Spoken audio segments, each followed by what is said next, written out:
시절과의 차이라고 생각이 됩니다. 그로부터 다시 100여 년이 지난 뒤인 19세기 중반에 쓰여진 동야 휘집. 이 기록에 보면 이때쯤엔 산적들 사이에 이미 홍길동의 이름이 회자되고 있음을 알 수 있다. 홍길동의 이야기가 현실에서 나타나는 것은 구한말.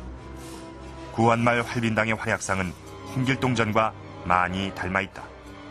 19세기 1900년대에 일어난 활빈당 투쟁을 보면은 너무 그 과거와 유사한 부분이 많아요.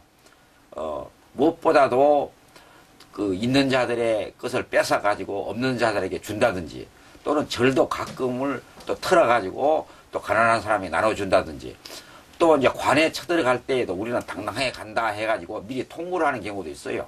우리가 몇 시 가니까 니들이 대비하고 있어라. 그래서 저항을 하면 싸우고, 저항을 않고 순순히 응해주면은 가서 관에 저장했던 곡식도 털어온단 말이죠. 이게 당당합니다. 1904년 경남 창녕군 영산에서 있었던 구한말 활빈당의 관아습격은 홍길동전에 나타나는 함흥 관아습격과 매우 흡사하다.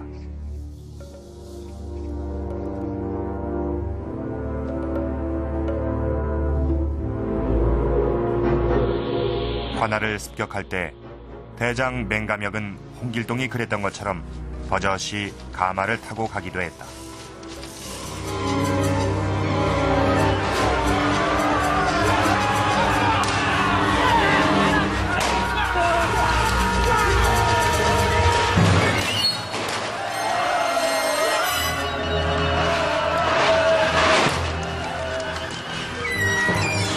새벽녘, 갑자기 들이닥친 활빈당이 먼저 무기고를 열어 무기를 탈취하고 공격을 시작하자 관군은 모두 달아났다. 이어 옥문을 부수고 죄수들을 석방시켰다.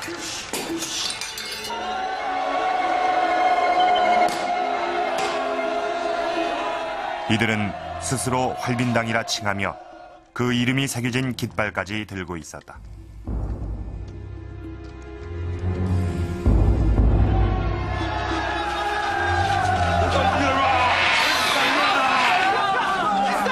이어서 창고에 가득한 곡식들을 실어내갔다.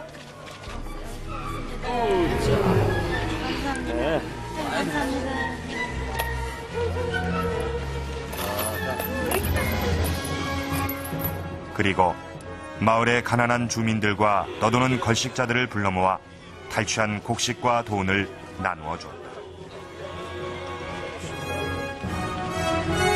다음 날 정오경, 이들 활빈당은 백주대로로 노래를 부르면서 유유히 성을 빠져나갔다고 영산군수는 보고서에 적고 있다.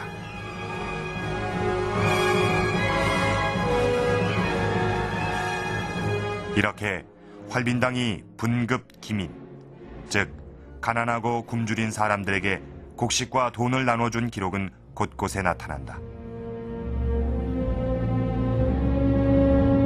전라도 능주의 예암장에서는 곡식과 돈을 나눠주고 잔치까지 베풀었다고 한다.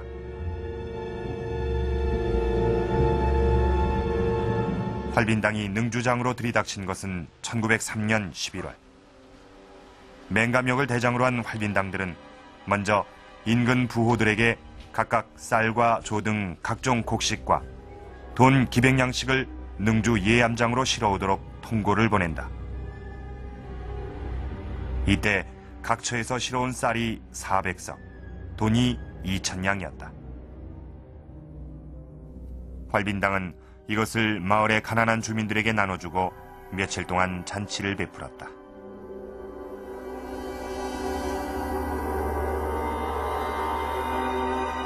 그런데 군수가 비밀리에 관찰부의 활빈당의 행태를 고발, 관군이 출동한다. 이 사실을 안 활빈당은 군수를 인근 냇가에 던지고 관군들과 접전을 벌이다 날이 저문 후 소나무에 흰옷을 감아 관군을 속이고 도망갔다. 신출귀몰하는 재주로 관군을 농락하는 모습까지. 구한말의 활빈당은 홍길동전의 활빈당과 그대로 닮았다.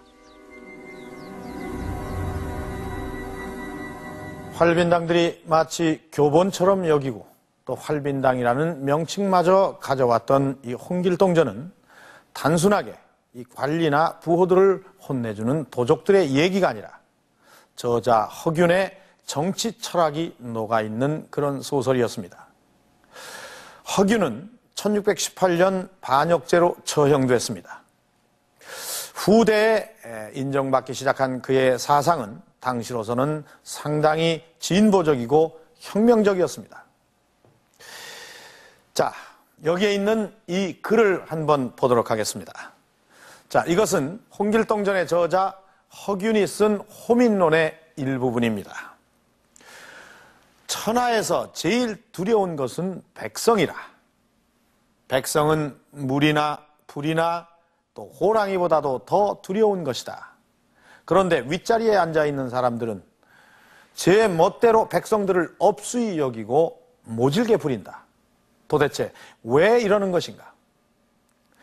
오늘날의 민본주의, 백성을 주인으로 아는 사상이 그대로 담겨 있는 것입니다. 호민은 영웅호골과도 같은 그런 백성을 말합니다. 허균은 이 부패한 관리들의 횡포가 계속되는 것은 이 나라에 영웅호골이 나타나지 않기 때문에 백성을 업수히 여겨서 그런 것이라고 생각을 했습니다. 그래서 호민이 나타나서 선동을 하면은 백성들은 창이나 호미를 들고 이 무도한 적을 처치한다고 그렇게 적고 있는 것입니다. 자, 이런 사상을 지녔던 허균이 이 호민으로 내세웠던 것이 바로 홍길동입니다. 홍길동전은 당시로서는 상당히 진보적이고 혁명적인 그런 사상을 지녔기 때문에 이 시대의 모순이 크게 달았던 그 구한말의 분연히 일어선 활빈당들에게 이 책은 바이블과 같이 그렇게 쓰여졌던 것입니다. 자, 그렇다면 시대의 모순을 자각하고 일어선 구한말의 활빈당, 그들을 관에서는 어떻게 했을까요? 과연 그대로 놔두었을까요? 한반도. 1897년 우리나라를 다녀간 한 일본인이 당시 상황을 쓴 책이다. 이 책의 저자는 활빈당의 선언서와 강령이 시중에 유포되고 있다고 적고 있다.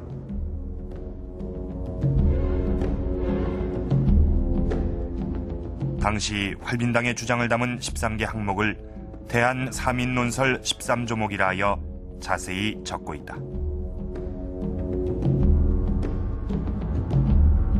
원시적인 그 무슨 사회주의라고 그럴까요? 그런 것이 있고, 그 다음에 빈부타파, 그 다음에 계급타파, 이런 것이 나타나는데, 활빈당이 주장을 한 것을 이제 나중에 동학 같은 데 보면은 동학의 이제 폐정개혁안하고 비교를 할 때 굉장히 그 공통점이 많습니다. 그런 것을 보면 말이죠. 여기에서 이제 정부에 대해서 반대를 하고 민중들의 편에 서가지고 활동을 했다고 하는 거.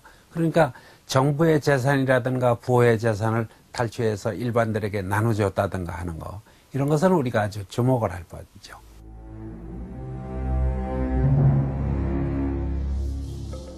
사법훈보에 의하면 1899년 4월 송파장에서는 전국 각 지부의 활빈당들이 한자리에 모이는 대도회가 열렸다.